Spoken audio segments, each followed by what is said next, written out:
السلام عليكم ومرحبا بكم في وصفة جديدة من وصفات هندوشا. اليوم غنحضروا مع بعض بيني مالح بعجينة هشة وحشوة سهلة وسريعة التحضير. نتمنى الوصفة ديال اليوم تنال اعجابكم. الا عجبتكم ما تنساوش تخليو لها عدد كبير من اللايكات وبارطاج عبر مواقعكم الاجتماعية. ولا اول مرة شفتي فيديو اليوم ما تنسايش بالانضمام في قناتنا بالضغط على الزر الاحمر الموجود تحت الفيديو، وايضا تفعيل الجرس باش توصلي بكل جديد. وصفات هندوشا. ودابا نمشيو لطريقه التحضير ونقول لكم فرجه ممتعه. فبالنسبه للعجين فهو سهل جدا. غادي نحتاجو نصف كيلو من الدقيق الابيض، يعني 500 غرام من الدقيق الابيض، ملعقه كبيره من السكر الخشن، ملعقه صغيره من الملح، ملعقه كبيره من خميره الخبز، وملعقه صغيره مملوءه جيدا من خميره الحلويات. فانا غادي تشوفوا معايا ضفت تقريبا 2 ملاعق، ولكن لان الملعقه صغيره فغادي نحرك الكل جيدا. فغادي من بعد نضيفوا نصف كأس من الزيت النباتية. يمكن لكم تضيفوا نصف كأس من الزبدة أو زيت زيتون، ولا زيت زيتون كيكون مخلط مع الزيت النباتية فعلى حسب الرغبة. فغادي نحرك الكل جيدا، وغادي نعجن العجينة ديالي بماء دافئ. فكنضيفوا دائما الماء بالتدريج حتى كنحصلوا على واحد العجينة اللي كتكون لينة. دائما العجينة خاص تكون لينة. فكيف كتشوفوا معايا بدون دلك في الأول، يعني كنضيفوا الماء حتى كنحصلوا عليها كي كتشوفوا معايا كتلصق باليدين. فقط كندلكوا فيها شي شويه، يعني واحد مده دقيقتين، ومن بعد غادي نغطيوها ونخليوها حتى في مكان اللي كيكون دافئ تتخمر ويضاعف الحجم ديالها.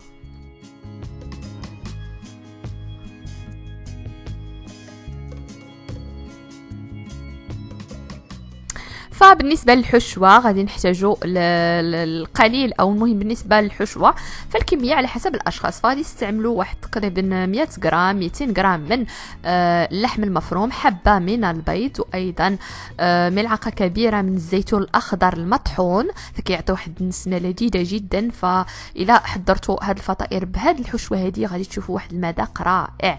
فغادي نضيفوا الجبن المبشور واحد تقريبا كأس صغير، وايضا البصل المجفف. فيمكن لكم تعوضوه بالبصل العادي اللي كناخذوه كنقطعوه الى شك، يعني كنقطعوه رقيق جدا، واحد نصف بصله كنقطعوها رقيقه جدا وكنضيفوها للخليط.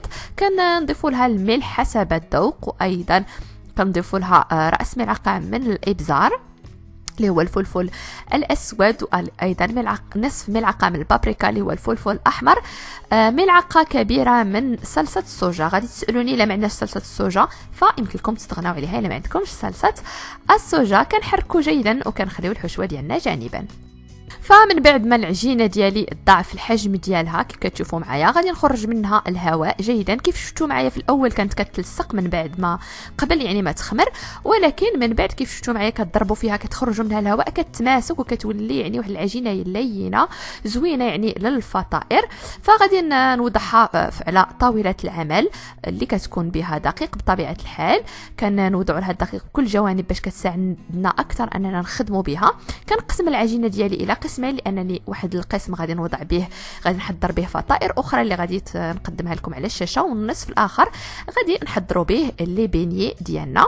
كناخذ واحد القطعه ديال العجين وكنسرحها على شكل مستطيل طولي، يعني كيجي عريض كيف شفتوا معايا ورقيق جدا. فغادي نوضع من بعد الحشوه ديالي كيف شفتوا معايا فاللحم المفروم يعني غير مطهي. فغادي نوضعوا الحشوه ديالي ومن بعد غادي نلفوها بهذه الطريقه هذه، وغادي نكونوا واضعين حدانا ابيض البيض اللي غادي هو نبلعوا به البينيه ديالنا. كيف شفتوا معايا كنعاودوا نلفوها مره اخرى وكنقطعوا بقطعه البيتزا او بسكين بهذه الطريقه هذه، وكنلفوا البينيه ديالنا وكنقفلوه بهذا الشكل هذا وكنوضعوه مباشره في اللاطه اللي غادي تدخل للفرن. وكنبقى مستمره بنفس الطريقه حتى كنكمل لي بينيه ديالي كلهم. بنخليكم مع الصور.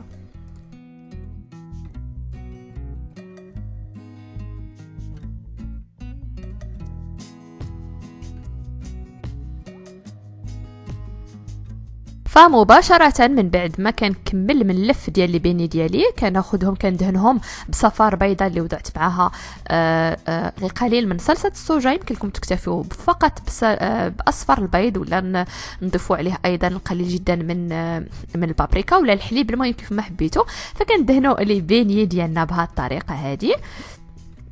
وايضا غادي نزينوه باي شكل حبيتو باي طريقه. فانا غادي نزينو بهذا الشكل هذا بالبافو بلي غرين دو سيزام ولا الجنجلان ولا كسميتو بعدا السمسم ولا الحبه السوداء. المهم غادي نزينوه باش ما حبيتوه بالطريقه اللي حبيتو. فانا غادي نخليه من بعد ما نزينوه غادي نخليه يخمر واحد 10 دقائق او 15 دقيقه. المهم الحجم ديالو ما غاديش يضعف بزاف، فقط يرتاح شي شويه. وندخلوا الفرن اللي كيكون ساخن على 225 درجه في الاول لمده 10 دقائق. كنقص الفرن 180 درجه كيكمل الطياب ديالو واحد 15 دقيقه. المهم على حسب كيف قلت لكم صينيه الفرن شحال فيها من حبه ديال البينيه، فكياخذ تقريبا 20 دقيقه. فنتمنى لي بينيه ديالنا ديال اليوم يكونوا نالوا اعجابكم. كتشوفوا معايا كيجيو رائعين لا في المنظر والمذاق كيجي لذيذ جدا. نتمنى الفيديو ديال اليوم يكون نال اعجابكم، والى عجبكم ما تنساوش تخليو عدد كبير من اللايكات وايضا الاشتراك في القناه. ونقول لكم بصحه وراحه ونهاركم مبروك.